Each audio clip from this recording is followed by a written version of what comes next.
depreciation and go through some of the basic methods of calculating out depreciation. Long-term assets can include property, plant, and equipment. In Chapter 10, we looked at property, plant, and equipment. These are tangible assets, meaning you can touch it. And they're used in the operations of the business. If we have a long-term piece of property, plant, or equipment, but we just bought it in terms of using it for an investment that we're going to sell later and we're not really using it, then it's not part of PP&E. That is part of long-term investments. Okay? If it is part of PP&E, it's tangible and it's used, we call it also, besides PP&E, we call it plant assets or fixed assets. Land, buildings, furniture, and equipment are all included as examples. Wasting assets are natural resources consumed in the operation of the business. So, natural resources includes oil that we might extract from the ground, or minerals, metals that we extract from the ground, or timber, which is a major industry in South Carolina. It's where you're harvesting, cutting down the trees to form lumber. And once you take the metals out of the ground, or once you cut the trees down, and then they're not there, that's why that's called wasting assets. Right? Intangible assets are long-term assets, but they have no physical substance. They're not tangible. They're intangible. Means I can't touch it. Some examples of these are patents, copyrights, and trademarks. Now, all of these, the fixed assets, the natural resource, the intangible assets, they're all going to be depreciated. We may call it something different, but we're going to go through a similar process of allocating the cost of these things into expense as we go along. You will learn more about intangible assets, however, in Chapter 12.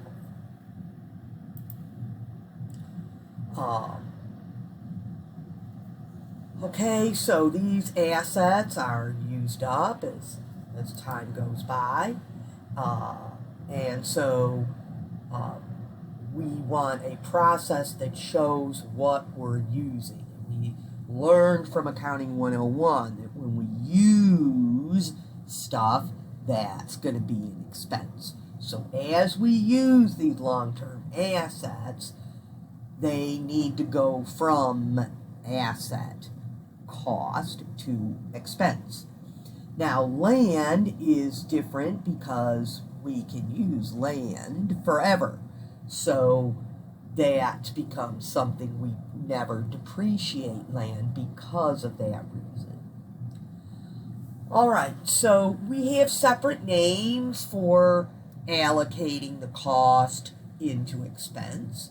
And for a plant or fixed asset, we call that process depreciation.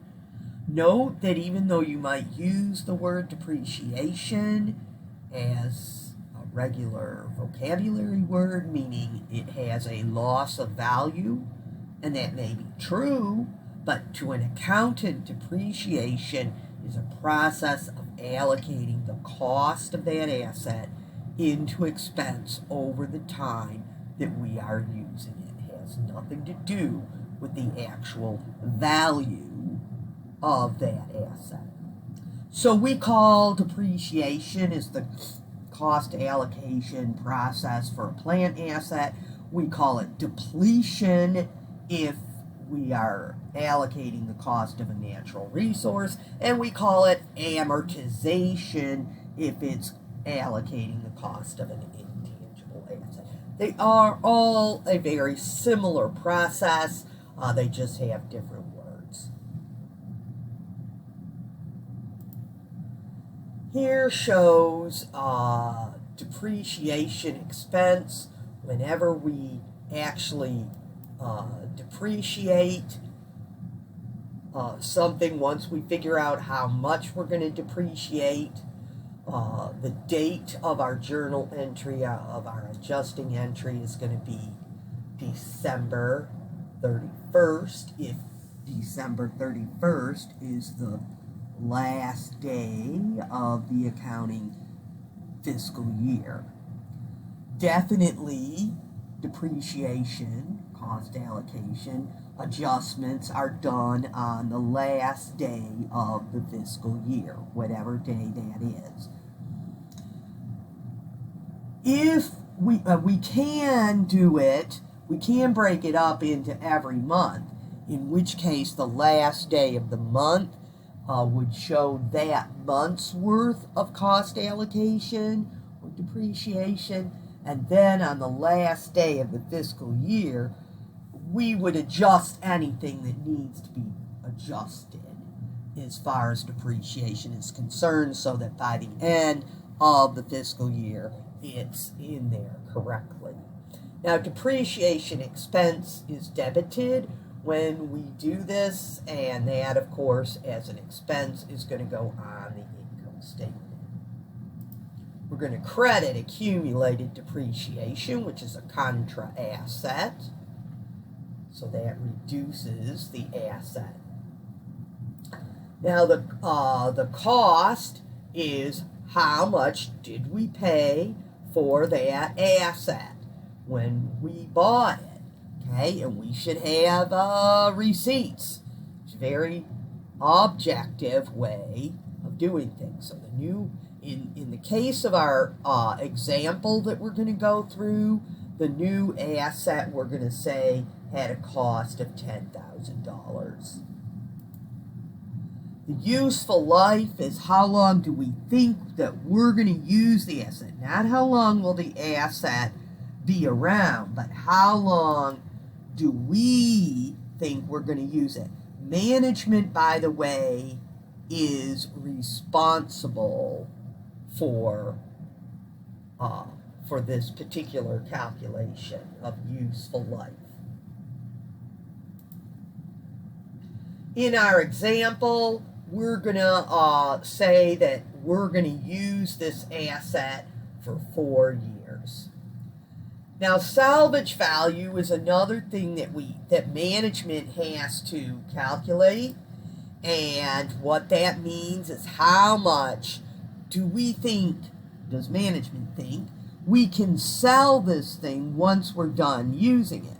So in other words, we think we're going to use this particular asset for 4 years, but it's not dead at that time. We could sell it to someone else, and they might be able to use it for another 2-3 years. We're only going to use it for 4 years, and then we'll put it up for sale. How much does management think we could get for that thing once we put it up for sale 4 years from now? That's what salvage value is. It might also be called scrap value or residual value, are other names that can be used for salvage value.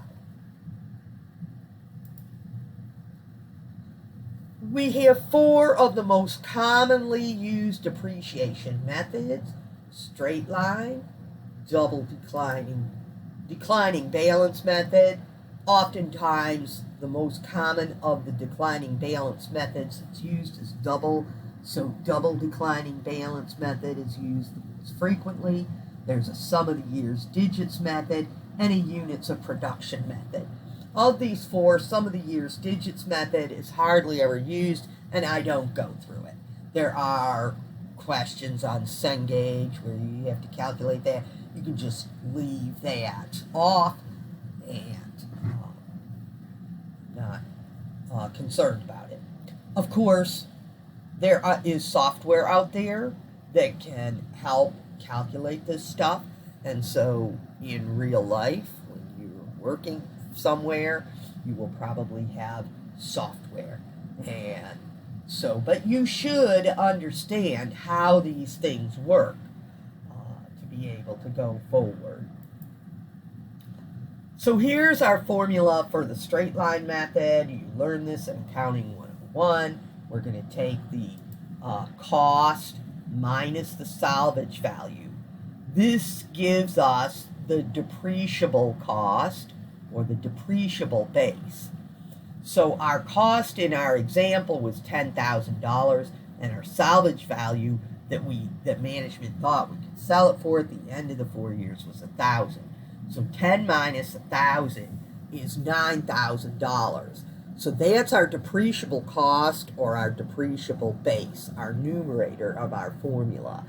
And what that tells us is that we're going to depreciate this asset up to $9,000 and no more. We're not going to depreciate it the whole $10,000 because we think we're going to get back that $1,000. So we don't want to expense that extra $1,000 because we think we're going to get it back by selling this asset. Our denominator of the formula is the estimated useful life, which is 4 years. We have 9,000 divided by 4 years is $2,250 per year. So now we can take a look at book value. We can make a depreciation schedule. We start out, the current book value at year 1 is the cost. Then at the end of year 1, we calculated out depreciation of $2,250. And the accumulated depreciation is whatever depreciation we had before, which was 0, plus what we did for this year, which is $2,250. And so the total is still $2,250 of accumulated depreciation. To get the book value, and again, the word value is used here, but that does not mean what something is worth or what we think it's worth. All it says is how much of the asset has not yet been allocated. How much of the cost of the asset has not been allocated to expense yet. Okay, so at the end of the first year, we take the original book value, which was the original cost, minus the accumulated depreciation. That's the part that did go to expense.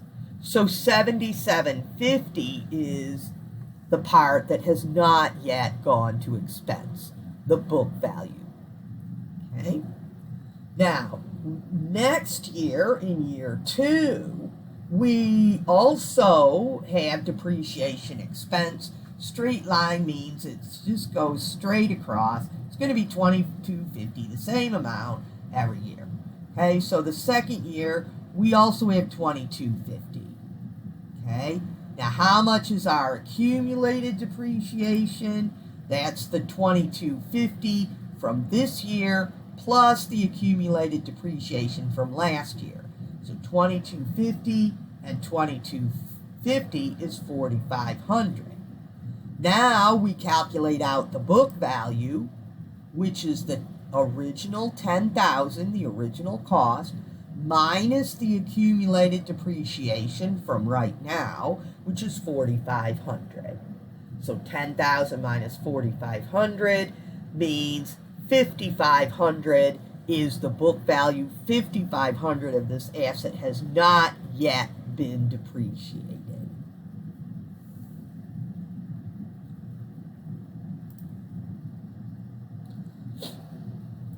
The third year, again, we have $2,250. Now the accumulated depreciation is $6,750. The book value is $3,250, which is $10,000 minus $6,750. In the final year, we again have $2,250.